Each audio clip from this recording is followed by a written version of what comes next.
Top 10 லக்னாதிபதிகள்னு போட்டேன்ல, அங்கே சூரியனை சொன்னீங்க, அப்போ அதுக்கு என்ன சிறப்பு அப்படின்னு கேட்டாங்க. இப்போ இதில் பார்த்தீங்க அப்படின்னா சிம்ம லக்னத்தில் ஒருத்தர் பிறந்திருக்கிறார் அப்படின்னா இதை கூடுதலாக இதை சொல்லிடுறேன். அது நம்ம சொல்ல அது புரிஞ்சிருக்கும்னு நினச்சேன். அவங்களுக்கு அதனால நம்ம கேள்வி கேட்டதுனால ஒருத்தர் வந்து கேட்டதுனால நம்ம திரும்ப அதை சொல்றோம். சரிங்களா? புவியை லக்னமாக கொண்ட சிம்மத்தில் பிறந்த அந்த புவியை லக்னமாக கொண்டு சிம்ம லக்னத்தில் பிறந்த அந்த மனிதன் என்பவன் இந்த பூமியில் அரசாளும் தன்மையில் அவன் எப்போதும் இருப்பான், அதிகார தன்மையில் எப்போதும் இருப்பான். அவன் என்ன செய்ய மாட்டான் அப்படின்னா மற்ற கிரகங்களுடைய லக்னங்களுக்கு அவன் அடங்க மாட்டான். புரிஞ்சுச்சா உங்களுக்கு? மற்ற கிரகங்களுடைய லக்னங்களுக்கு அப்படின்னா இங்க சனி மகர கும்பம் அடங்க மாட்டான். அப்போ புதனை கடைசி சொல்லிட்டோம். அதுக்கு அடுத்தது பார்த்தீங்க அப்படின்னா இங்க செவ்வாயுடைய லக்னத்துக்கும் அவன் அடங்கவே மாட்டான். யாருக்குமே அவன் என்ன செய்ய மாட்டான், அடங்க மாட்டான். அப்படிங்கிறதை தாண்டி அவன் ஒரு ஆளுமை செய்யக்கூடியவனாக இயல்பாகவே சிம்ம லக்னத்தில் பிறந்தவன் இருப்பான் அப்படிங்கிறதையும் உணர்ந்துக்கணும். அவன் கூடுதலாக இங்க அரசியல் செய்வதற்கு சூரியன் வேணும் சூரியன் வேணும்னு சொல்றாங்களே, ஏன் சூரியன் வேணும்னு சொல்லி நீங்க தப்பா நினைக்காதீங்க. எவ்வளவு பெரிய வேர்ல்டு ஃபேமஸ் ஜோதிடத்தை கூட கேளுங்க. அது ஏன் அவர்களுக்கு இந்த பாவக கனெக்ட் பண்ணிலாம் சொல்ல தெரியாது. இப்போ நம்ம மிக தெளிவா நம்ம அது பூமின்னு தெரிஞ்சுக்கிட்டா மட்டும்தான் இந்த புவியில் அரசாள்வதற்கு இங்க மன்னராட்சி நடக்கா இல்ல. அப்போ இந்த புவி தரணியை ஆள்வதற்கு எங்க பிறக்கணுங்க, இந்த தரணியை லக்னமாக கொண்ட இந்த சிம்மத்துலதான் பிறக்கணும். அதனாலதான் இங்க வந்து அரசியல் அப்படிங்கிற அதிகாரம் எல்லாமே அந்த அரசியல்வாதிகள் அப்படிங்கிற அதிகார வர்க்கம் எல்லாமே இங்க பாத்தீங்க அப்படின்னா இந்த சிம்ம லக்னத்துல பிறந்திருப்பாங்க. இதற்கு சிம்ம லக்னத்துல பிறந்திருப்பாங்க. அதர்வைஸ் இல்லை அப்படின்னா இந்த சிம்மம் வலுப்பற்றவர்களாக இருப்பார். இந்த சிம்மத்தின் நாயகனான இந்த புவியானது இங்கே வலுப்பற்றவர்களாக இருப்பாங்க. இதற்கு கூடுதலாகவே இங்கே செவ்வாய் என்பவர் அவருக்கு நெருக்கமாக இணக்கமாக செயல்படக்கூடிய இங்க மிகப்பெரிய உயர் பதவிகள் IAS IPS அதிகாரிகள் இருக்காங்கல்ல, அந்த மாதிரி பதவிகள்ல அவங்க இருப்பாங்க. செவ்வாயினுடைய தன்மையை பொறுத்து அந்த அதிகாரத்தினுடைய தன்மை படிப்படியாக குறைந்து இந்த கடைசி நிலை அதிகாரிகள் வரைக்கும் இங்க வரும். சரிங்களா? இதுதான் கான்செப்டுங்க.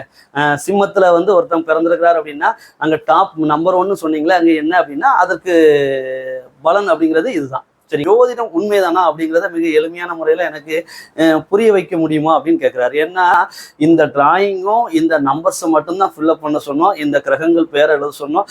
அதற்கு பிறகு அவரே என்ன பண்ணிட்டார் அப்படின்னா தம்பி எனக்கு புரிஞ்சிருச்சு அப்படிங்கிற ஒரு வார்த்தையை மட்டும் நம்மகிட்ட சொன்னாரு. அதே ஆனா இதை நீங்க எக்ஸ்பிளைன் பண்ணா எனக்கு கொஞ்சம் நல்லா இருக்கும் அப்படின்னாரு.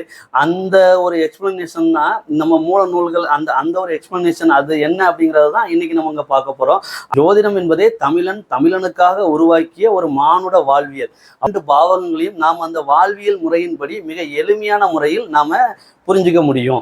இப்போ அந்த ஒரு மனிதன் என்பவன் 12 பாவகங்களை எப்படி கடக்கின்றான் அப்படிங்கிறத இந்த ஜோதிடத்தினுடைய 12 ராசி பாவகங்கள் வழியாக இந்த ஜோதிடத்தினுடைய 12 ராசி பாவகங்கள் ஏன் சொல்றோம் அப்படின்னா இது நம்ம வந்து மேசத்தை லக்னமா எடுக்க போறோம். சரிங்களா?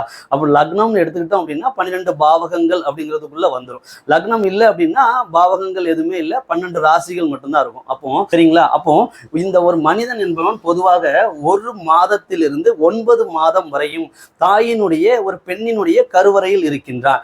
அப்போதிலிருந்தே ஒரு ஆன்மா என்பது ஒரு பிண்டத்தினை தேர்ந்தெடுத்ததிலிருந்தே அங்கே அந்த ஆன்மா தன்னுடைய கர்ம வினையினை கழிப்பதற்கு அங்கே தயாராகிறது.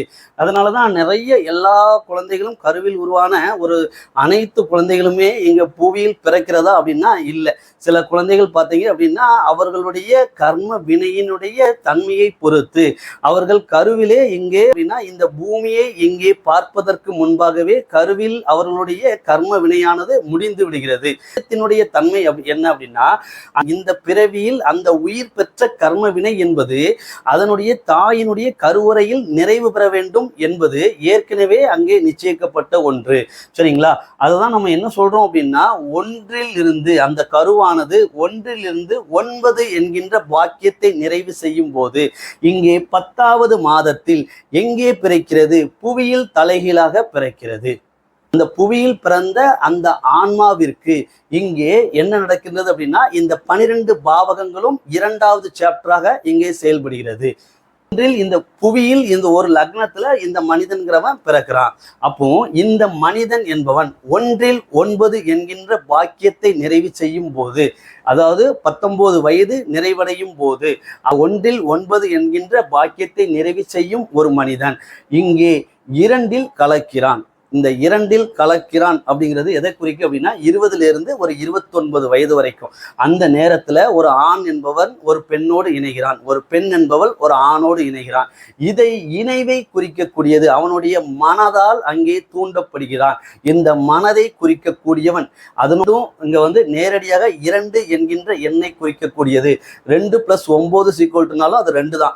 சரிங்களா? 2 + 0 = அது 2 தான்.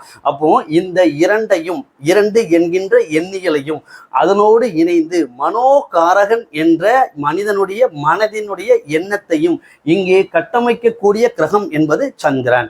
ஆகவே இந்த சந்திரனுடைய காரகத்தன்மையில் அங்க மனதில் அவனுக்கு இந்த வீடு யாரோட வீடு பார்த்தீங்க அப்படின்னா ரிஷப மனையாக வரும்.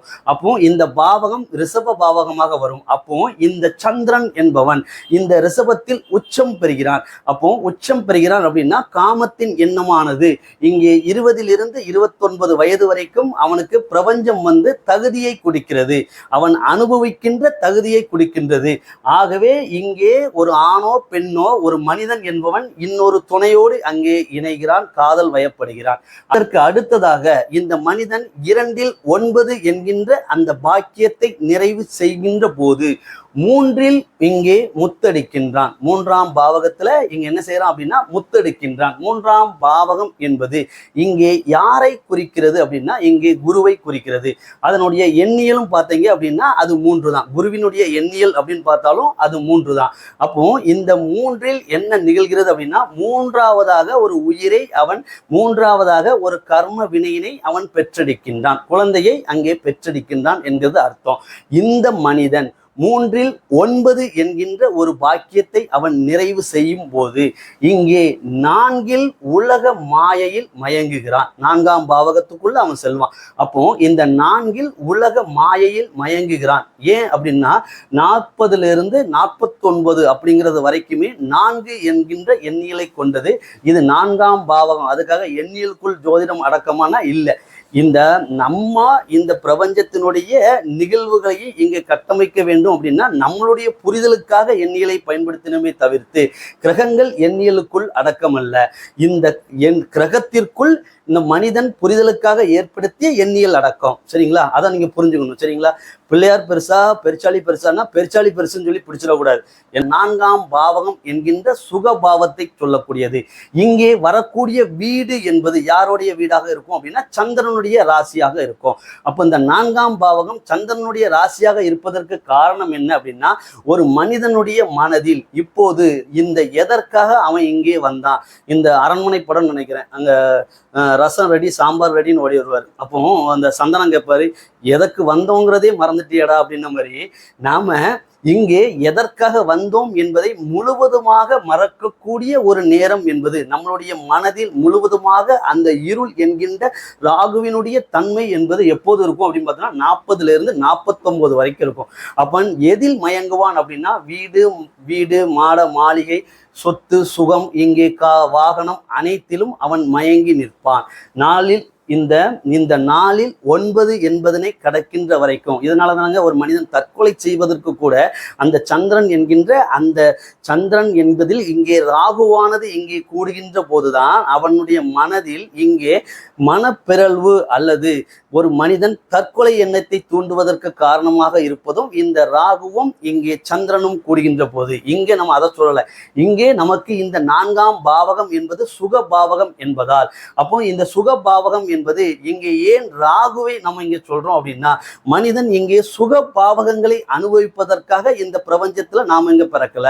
நாம இதெல்லாம் அனுபவிக்கணும், இதெல்லாம் நம்ம சொகுசாக வாழணும் அப்படிங்கிற மெயின் கான்செப்ட் அப்படிங்கிறது இங்க இல்லை. இந்த உயிரினங்கள் அனைத்தினுடைய பிறவி வினை என்பது அதனுடைய முற்பிறவியில் செய்த பாவ புண்ணிய கர்மாவின்படி இங்கே கட்டமைக்கப்படுகிறது. அந்த கர்ம வினையை இங்கே நிவர்த்தி செய்வதற்காக மட்டுமே இங்கே பிறந்தோம். ஆனால் 40 இங்கே 49 என்கின்ற வயது வரைக்கும் அந்த மனிதன் என்பவன் அந்த கர்மா என்கின்ற தன்மையை முழுவதுமாக மறந்திருப்பான். அவன் மறந்து முழுவதுமாக உலக இன்பங்கள் உலக சுகங்கள் என்கின்ற அவனுடைய மனதில், இது சந்திரனுடைய வீடு இல்லையா, அப்போ அவன் கடகம், அப்போ இந்த சந்திரனுடைய வீட்டில் அவனுடைய மனதில் முழுவதும் நிறைவது என்னவாக இருக்கும் அப்படின்னா இந்த ராகு என்கின்ற இருள் தன்மை என்கின்ற அந்த சுக பாகங்கள்.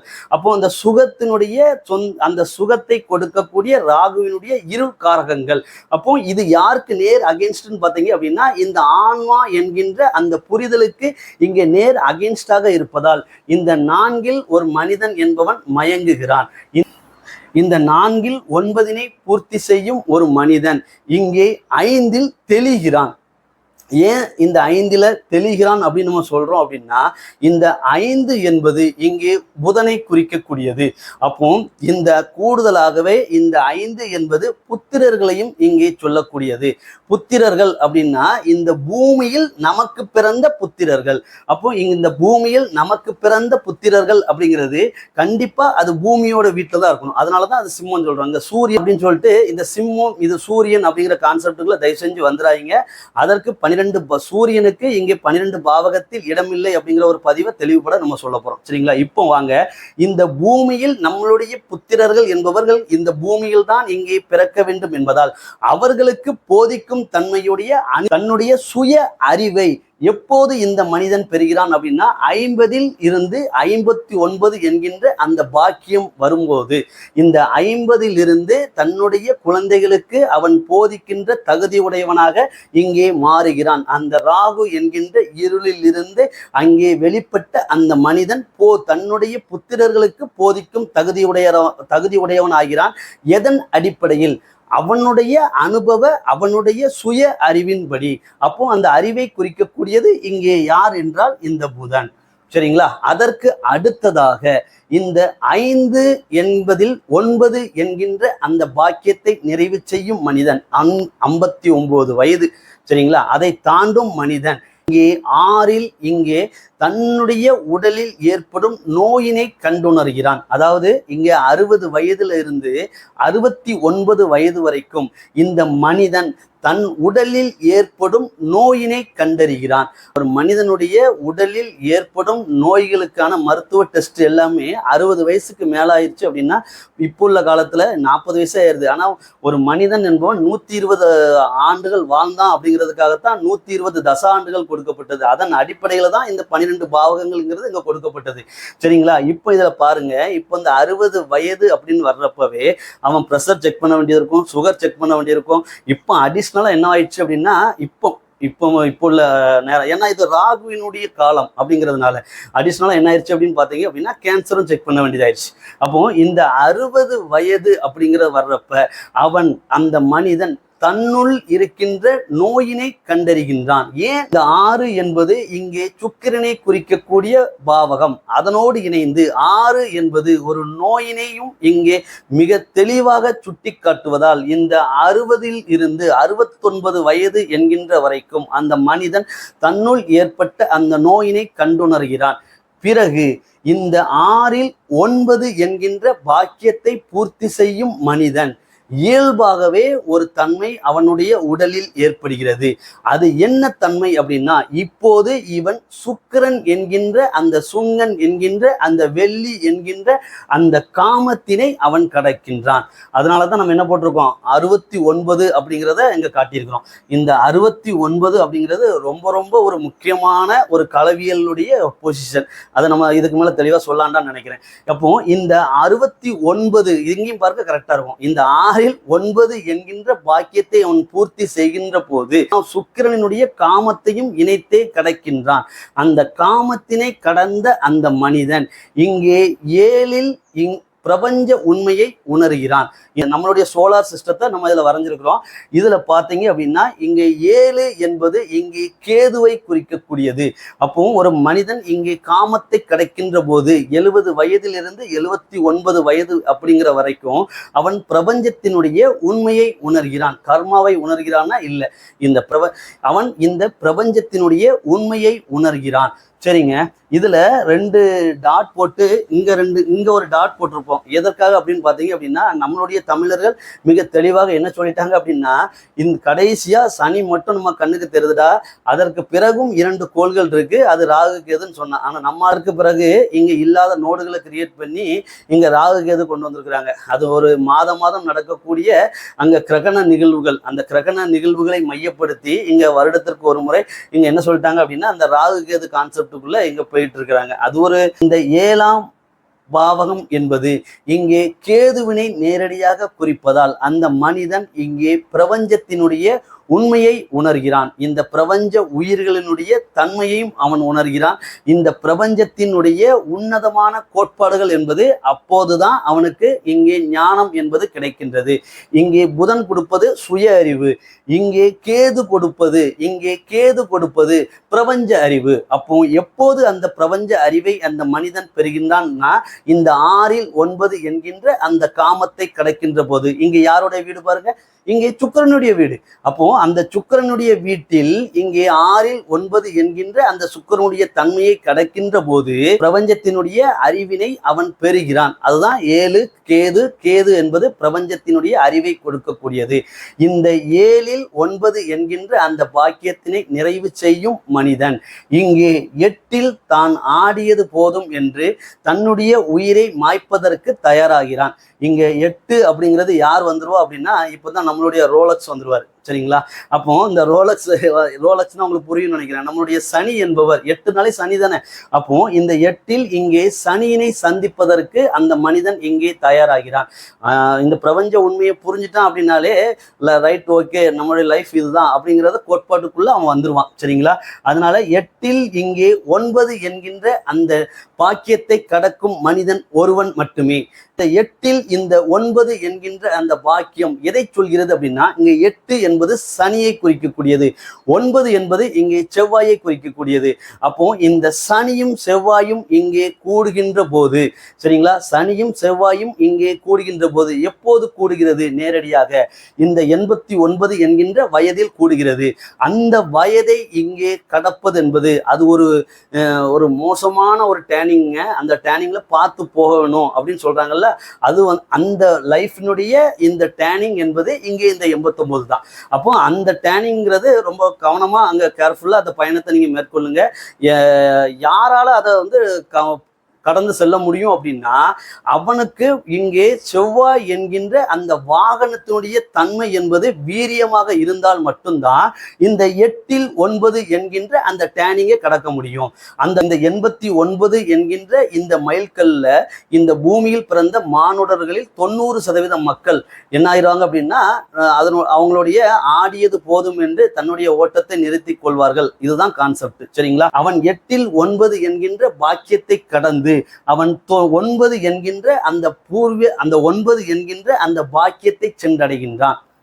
இந்த ஏன் 9ஆம் பாவகம் பாக்கிய பாவகம் அப்படின்னா, இங்க சனி செவ்வாயை கடந்தா மட்டும்தான் அந்த 9ஆம் பாவத்துக்குள்ள வர முடியும். சரிங்களா? செவ்வாய் என்பது ஒரு நேரடியாக மற்ற கிரகங்களுடைய தொடர்புகள் இன்றி ஒரு இடத்துல கூடுறப்ப இந்த சனி என்கின்ற உயிர்காரகம் இந்த உடல் என்கின்ற உடலை விட்டு பிரிவதற்கான ஒரு பங்கம் என்பது அங்கே ஏற்படும் அப்படிங்கிறது சொல்றதுக்கான காரணம் இந்த இடத்துல உங்களுக்கு புரியும் நினைக்கிறேன். சரிங்களா? பிறகு இந்த 8ல் 9 கடந்த அந்த மனிதன் என்பவன் உடல் ஆரோக்கியம் என்கின்ற இயல்பான பாக்கியத்தை அவன் பெறுகிறான். நம்மளுடைய சேனல்ல இதற்கு முன்பாக ஒரு பதிவு பண்ணியிருப்போம்.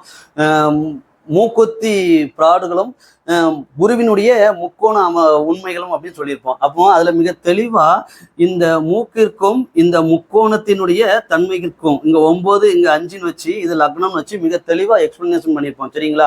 அப்போ அந்த மூச்சு காற்று அப்படிங்கிறது இங்க எதனால் அப்படிங்கிறது சொல்லியிருப்போம். இங்க மூக்கு என்கின்ற தன்மையும் இங்கே குருவை சொல்கிறது. அது மனிதனுடைய உடல் பாகத்தில் மூக்கு என்கின்ற அந்த பாகம் என்பது இங்கே குருவை குறிக்கின்றது அப்படின்னு சொல்லியிருப்போம். அப்போ இங்க பாருங்க, இங்கேயும் அந்த உண்மை என்பது இங்கே புலப்படுகிறது. இந்த 9ஆம் பாவகம், அதாவது 8ல் 9ஐ கடந்த மனிதன் அப்படிங்கும்போது அவன் தான் எப்பா பெருமூச்சு விடுவான்னு சொல்லுவாங்கல்ல. அப்போ 8ல் 9 என்கின்ற அந்த தன்மையை கடக்கின்ற போது இங்கே மீண்டும் இங்கே குருவினுடைய வீடாக இது வருவதால் அந்த மூச்சு காற்று என்பது இங்கே என்ன ஆகும் அப்படின்னா கண்டினியூஸ் ஆகும். என்ன ஆகல, நிக்கல. மூச்சு நின்றுச்சான்னு தானே கேட்காங்க. ஆனா இங்க என்ன ஆகல அப்படின்னு பாத்தீங்கன்னா மூச்சு நிக்கல.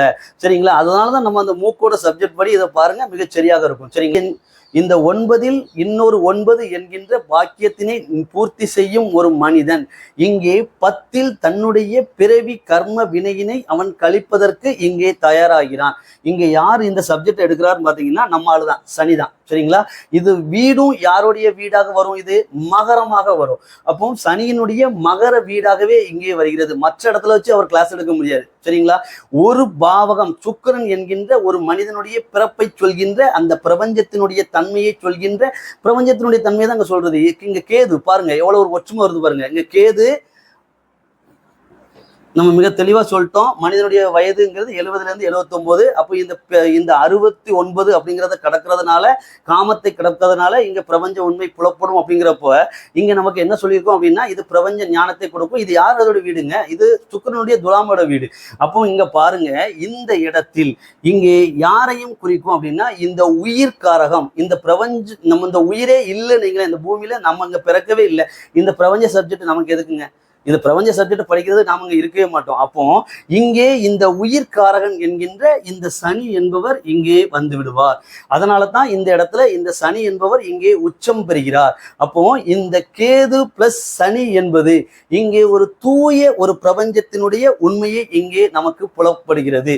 அதனோடு கூடி இந்த இடத்தில் சனி ஏன் உச்சம் பெறுகிறார் அப்படின்னா, உயிர் என்பது காமத்தின் வழியாக இந்த பிரபஞ்சத்தில் இருக்கின்ற புவியில்தான் பிறக்க வேண்டும் என்பதால் அந்த காமத்தை குறிக்கக்கூடிய சுக்கிரனுடைய வீட்டில் இந்த கேதுவினுடைய தன்மையை புரியக்கூடிய இந்த சுக்கிரனுடைய வீட்டில் இந்த சனி என்பவர் இங்கே உச்சமாகிறார். அவருக்கு ஏன் தராசு என்பது இங்கே துலாத்திற்கு கொடுக்கப்பட்டது அப்படின்னா, அவர் இங்கே கர்மாவினை பிறக்கின்ற அந்த உயிர்களுடைய கர்மாவினை இங்கே மெஷர்மெண்ட் பண்ணக்கூடியவர். அப்படிங்கிறதுனால இந்த சனி என்பவர் இங்கே உச்சமும் பெறுகிறார். அவர் இந்த பிறக்கின்ற உயிர்களுடைய கர்மாவை இங்கே அளவிட்டு கொடுப்பார் என்பதால் இந்த சனிக்கு இங்கே தராசு என்கின்ற அந்த சின்னமும் இந்த துலாத்திற்கு இங்கே தராசு என்கின்ற சின்னமும் கொடுக்கப்பட்டது. சரிங்களா? இங்க பாருங்க, இங்க நேரடியாகவே அந்த 10ஆம் பாவகம் சனியினுடைய மகர வீட்டில் அவர் இந்த ஒரு மனிதன் பிறந்ததற்கான கர்ம வினைகளை அங்கே பாடமாக அங்கே எடுக்கின்றார். இந்த 10ஆம் பாவகத்தில் அந்த மனிதன் தன்னுடைய கர்மாவினை கழிக்கின்றான். இதனாலதான் நம்ம இதுல என்ன சொல்லுவாங்க, 100 ஆயுசு வாழ்க அப்படிம்பாங்க. 100 ஆண்டுகள் வாழ்க அப்படின்னா என்ன காரணம் அப்படின்னா, இந்த கர்மாவினை கழிப்பதற்கு தகுதியான ஆண்டுகள் என்பது இங்கே 100 தான். அப்போ நம்மலாம் இப்போ சீக்கிரமா இதாயிருந்தோமே, அப்போ நம்ம கர்மாலாம் கழிக்க மாட்டோமா அப்படின்னா உண்மை அதுதான். நம்மளுடைய பிறப்புகள் எல்லாமே இன்ஃபினிட்டி, அதர்வைஸ் இன்ஃபினிட்டின்னு சொல்லி போட்டிருப்போம். இன்ஃபினிட்டி அப்படின்னா ஒரு முடிவில்லாதது. அப்போ இந்த முடிவில்லாததுன்னா வேற எங்கேயும் போயிருவோமா? இந்த ரவுண்டுல இங்க இருந்து திரும்ப இந்த சுழற்சியில வந்துகிட்டே இருப்போம். இது இந்த சித்தர்களுக்கு இது பொருந்தாது. 2ல் கூடாத அந்த சித்தர்களுக்கு, 3ல் முத்தெடுக்காத அந்த சித்தர்களுக்கு, 4ல் இருந்து இந்த 40ல் இருந்து 49 என்கின்ற வயதில் உலக இந்த மாயையில் மயங்காத அந்த சித்தர்களுக்கு, இந்த 5ல் தன்னுடைய புத்திரர்களுக்கு போதிக்கும் அறிவை வளர்த்து கொள்ளாத அந்த சித்தர்களுக்கு, அவர்களுக்கு என்ன இருக்காது அப்படின்னா இந்த 69 என்கின்ற அந்த காமத்தின் எண்ணத்தை அவர்கள் உடலில் காணாத அந்த சித்தர்களுக்கு இங்க என்ன இருக்காது அப்படின்னா இந்த 12 பாவகங்கள் அப்படிங்கிறது அவர்களுக்கு பொருந்தாது. மற்றபடி மீது எல்லாருக்கும் இது பொருந்தி வரக்கூடிய ஒன்றுதான். சரிங்களா? 10ல் 9 என்கின்ற பாக்கியத்தை பூர்த்தி செய்கின்ற போது கர்மாவினை முழுவதுமாக தான் இந்த பூமியில் பிறந்ததற்கான இந்த கர்ம வினையினை முழுவதுமாக உணர்ந்து நிரம்பிய இங்கே மனிதன் இங்கே கும்பமாகிறான். கும்பம் அப்படின்னா என்னங்க? ஒரு பூர்ண கும்பம் அப்படிங்கிறது இங்கே முழுவதுமாக நீர் நிரப்பப்பட்ட ஒரு குடத்தை தான் நம்ம என்ன சொல்லுவோம் அப்படின்னா கும்பம் சொல்லுவோம். அப்போ இந்த கும்பம் என்பது பொதுவாக நீர் தழும்ப நிரப்பிய ஒரு முழு குடம் என்பது இங்கே கும்பமாக சொல்லப்படுகிறது. ஒரு மனிதன் என்பவன் இறந்ததற்கு பிறகு அவனுடைய குழந்தைக்கு கெண்டி என்கின்ற நீர் முழுவதும் நிரப்பிய அந்த கெண்டி என்பது எதற்கு அவன் தலையில் வைக்கப்படுகிறதுனா, என்னுடைய தந்தை என்பவன் உடலை விட்டு அந்த நிரந்தரமான என்னுடைய தந்தையான ஆன்மாவானது இங்கே பிரிந்து விட்டது என்பதை தன்னுடைய உற்றார் மற்றும் உறவினர்களுக்கு இங்கே தெரியப்படுத்துவதற்காகவே நீர் நிரப்பிய கெண்டி என்பது வைப்பதற்கான காரணம் என்பதும் இந்த கும்பம் தான். அப்போ பூமியில் பிறந்திருக்கிறான், அந்த பூமியில் பிறந்த அந்த மனிதனுடைய கர்மா முழுவதும் நிறைந்து விட்டதென்றால் மறு நொடியில் அந்த கிணற்றில் இருக்கின்ற ஒரு கிணற்றில் நிரம்பிக் கொண்டிருக்கின்ற அந்த நீரினை பொறுத்து அந்த காற்று உள்ளிருக்காது என்பது போன்று இந்த உயிர் என்பது நிரந்தரமற்ற இந்த உடல் என்கின்ற அந்த கிணற்றில் இருந்து அந்த நிரந்தரமான அந்த உயிர் என்பது இங்கே பிரபஞ்சத்தில் வெளிப்பட்டு விடும். சரிங்களா? அப்போ இதைத்தான் இந்த பூர்ண கும்பம் என்கிற அந்த கும்பம் என்பது இங்கே குறிக்கிறது. எதற்கு சனிக்கு தொடர்ந்து 2 ராசி கொடுக்கப்பட்டது அப்படிங்கிற உண்மையும் உங்களுக்கு இங்க புரிஞ்சிருக்கும். கர்மாவின் பாடத்தை அவர் எடுத்துட்டாரு, அப்போ கர்மாவை தான் அவர் நிரப்பியிருப்பாரு. அப்போ அந்த கர்மா முழுவதும் அங்கே நிரம்பி இருக்கிறது அப்படின்னா அது முழுவதும் சனியினுடைய காரகம்.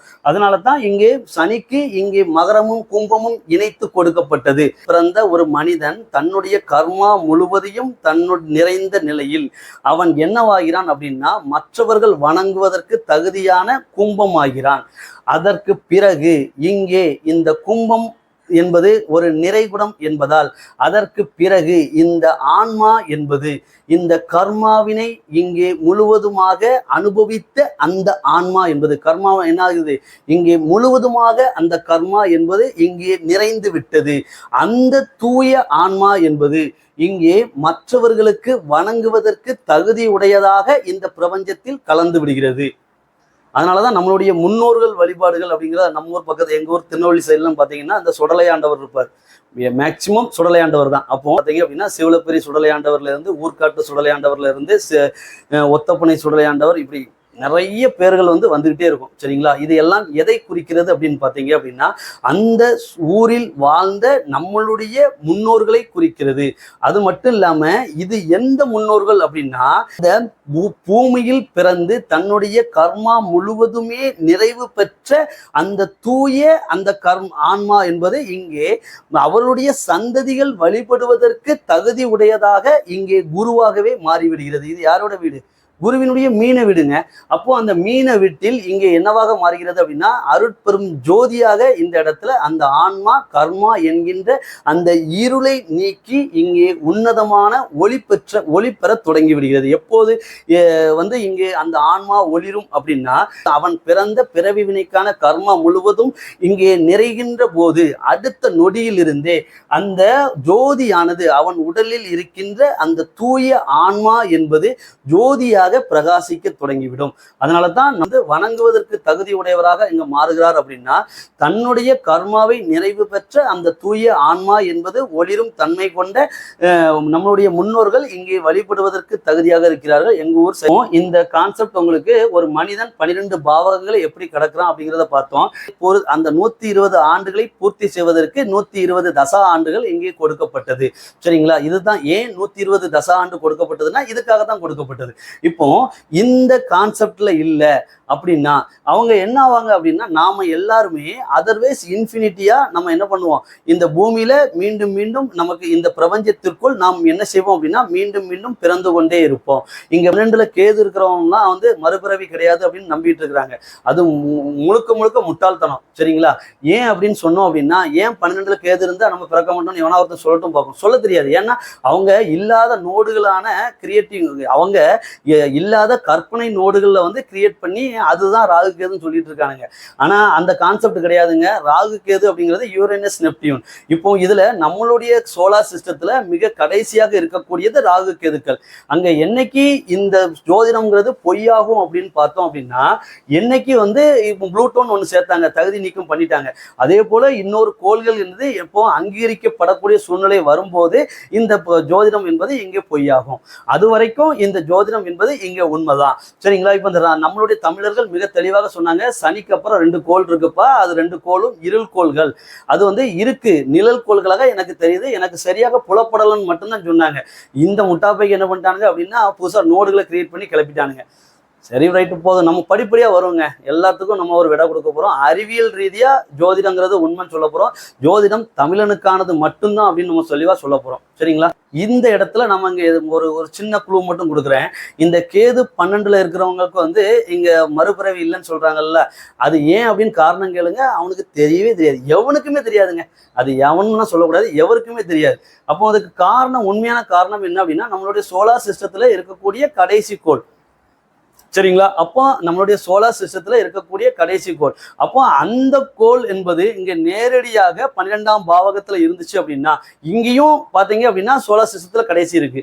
அப்போ நம்மளுடைய லக்னத்திற்கும் 12ல இருந்துச்சு அப்படின்னா, அந்த உயிர் என்ன செய்யாது அப்படின்னு பார்த்தோம் அப்படின்னா, இந்த சோலார் சிஸ்டத்துக்குள்ள திரும்ப வராது அப்படின்னு இவங்களே கற்பனையா கிரியேட் பண்ணிக்கிட்டாங்க, அவ்வளவுதான். ஆனா என்ன அப்படின்னு பார்த்தோம்னா, இந்த 12 அப்படிங்கிறத பூர்த்தி செய்யாத வரைக்கும் நாம இன்ஃபினிட்டியா அங்க வந்துகிட்டே தான் இருப்போம்.